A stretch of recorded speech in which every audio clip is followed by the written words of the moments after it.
You say to someone, why are you feeling this way? What's wrong with you today? And they say, I am this way because of that person, because of that circumstance. What they're really saying is that person or circumstance is actually controlling my feelings and controlling my thoughts. Well, anything that's controlling my feelings and my thoughts, I'm victim to, right? So it makes sense then that when things are good, you feel good, and when things are bad, you feel bad, right? So when you start changing the way you think and feel, and it starts producing outcomes in your life, you're going to believe you're the creator of your life and less of the victim of your life. And the hardest part about all of this is just making the time to do it. If you're not even peaceful, there is nothing in your life that you can do in a worthwhile way. To be peaceful essentially means this, that you're not messing your mind. To be peaceful means that your system is at ease. You know how to conduct your mind, you know how to conduct your emotions, your body and your energies. You are peaceful. If you change the picture in your mind, you change the chemistry, you change the fate. So I'll give an example. If I have a picture of love in my mind, the brain releases complementary chemistry, dopamine, pleasure, oxytocin, bond with your loved one, growth hormone, which does exactly what it says. It enhances your growth, and that's why when people fall in love, the chemistry of the brain going into the blood, the culture medium, enhances vitality. People glow when they fall in love. People are healthy when they fall in love. That's just not an accident, it's the chemistry of your culture medium. But now I say, but wait, what if I have a picture of fear? I go, oh, well, love chemistry doesn't come out when fear is in the picture. The brain releases stress hormones and factors that affect the immune system and growth of the system. And I go, oh my goodness. I say, why is it relevant? Changing my thought changes my chemistry. The chemistry adjusts my biology. So if I can control my thoughts, I can control the chemistry, and therefore I control the biology. So all possibilities already exist. You don't have to create the possibility. In fact, all you have to do is become aware that it exists. The moment you do that, you're changing the thought and you're producing a different frequency. Now, if the person is astute enough to feel the frequency of the thought in the quantum and not wait for the experience to happen, but the thought of abundance would produce the feeling of abundance. Tell guilt, shame, the past, I've changed my mind. I'm not living condemned. Listening to the accusing voices, I'm forgiven, I'm redeemed, restored, my future is bright. Tell lack, struggle, not having enough, I've changed my mind. That is not my destiny. I will lend and not borrow. What I touch will prosper and succeed. Abundance, overflow, increase is coming my way. Train your mind. Train your mind not to focus on the problem and make it bigger, but focus on the solution to solve it. Stay positive, stay focused, and most importantly, stay strong. The way we've been using our thoughts are not necessarily productive. As a matter of fact, sometimes our investments of our thoughts are actually counterproductive because our thoughts create a reality that we then have to overcome. So basically it says that we must start to become aware of our thoughts. And why is this important? Because thoughts represent units of energy. Every time you have a thought, you use energy. Why this becomes relevant is, if I give you a checkbook for your bank account, you don't go down the street and just write checks to people like, oh, hey, you're a nice looking guy. Here's $10 for you. And oh, here, little girl, go out and buy yourself a little car. Here's $1,000 for you. And you don't give away your money. Why? Because giving away your money is giving away your life. So basically, you become very frugal when you have a checkbook in your hand. Now, what I'm trying to tell you is this. You have an energy budget in your body. The energy is what keeps you alive. When you start using energy and writing checks where you get no return from your energy, then it's exactly the same as writing checks out of your bank checkbook and giving away your cash. So why this becomes important is the biology of belief reveals how our thoughts create our reality.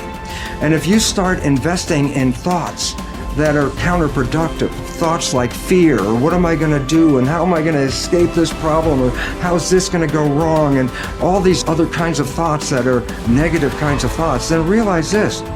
you are actually not just using your energy for having these thoughts, but these thoughts are also what come into your reality. What you focus on with your thoughts, your brain will manifest as reality. William James from Harvard said, believe and your belief will create the fact. All things are possible if you believe. Well, you know, I studied for a long time. I started to study this book, Think and Grow Rich. And he talks about belief in here. He says, you're not ready for what you want until you believe you can get it. I found that the only two sources of reference we could go to find out anything about ourselves is science and religion. They all say you've got to believe. So I got figured out, how do you believe? How do you change a belief? Interesting subject, because I'm going to tell you something. Your results are nothing but the manifestation of your belief system. Well, our belief system, now listen carefully, is based upon our evaluation of something. And frequently, when we reevaluate a situation, our belief about that situation will change. Let me repeat that. Our belief system is based upon our evaluation of something. Frequently, if we reevaluate a situation, our belief about it will change. I began reevaluating who I was. I started to study. I never stopped studying. And I found as I reevaluated, I had a much higher opinion of myself. I found out things about me that I would have never believed if you had told me. The power that's locked up within us, the marvelous system we've got. Do you know the blood circulates through your veins every 33 seconds, through hundreds of miles of passageway? Bang, just like that, clears all the food in and all the garbage out. Stop and think of the central nervous system. It's the most complex electrical system in the world. And you've got it. Think of your brain, an electronic switching station like that. You can change the vibration of yourself and everything around you. We have awesome powers, and it's all based on what you believe about you. Nothing is so embarrassing as watching someone do something that you said could not be done. People who embrace possibility thinking are capable of accomplishing tasks that seem impossible because they believe in solutions. When you believe you can do something difficult and you succeed, many doors open for you. Big thinkers are specialists in creating positive, forward-looking, optimistic pictures in their own minds and in the minds of others. If you embrace possibility thinking, your dreams will go from molehill to mountain size, and because you believe in possibilities, you put yourself in position to achieve them. The winners in life think constantly in terms of I can, I will, and I am. Losers, on the other hand, concentrate their waking thoughts on what they should have done or what they don't do. If you believe you can't do something, then it doesn't matter how hard you try, because you've already lost. If you believe you can do something, you have already won much of the battle. The first step in becoming a possibility thinker is to stop yourself from searching for and dwelling on what's wrong with any given situation. Sports psychologist Bob Rotella recounts, I tell people, if you don't want to get into positive thinking, that's okay. Just eliminate all the negative thoughts from your mind. Whatever's left will be fine. If possibility thinking is new to you, you're going to have to give yourself a lot of coaching to eliminate some of the negative self-talk you may hear in your head. When you automatically start listing all the things that can go wrong or all the reasons something can't be done, stop yourself and say, don't go there. Then ask what's right about this. That will help to get you started.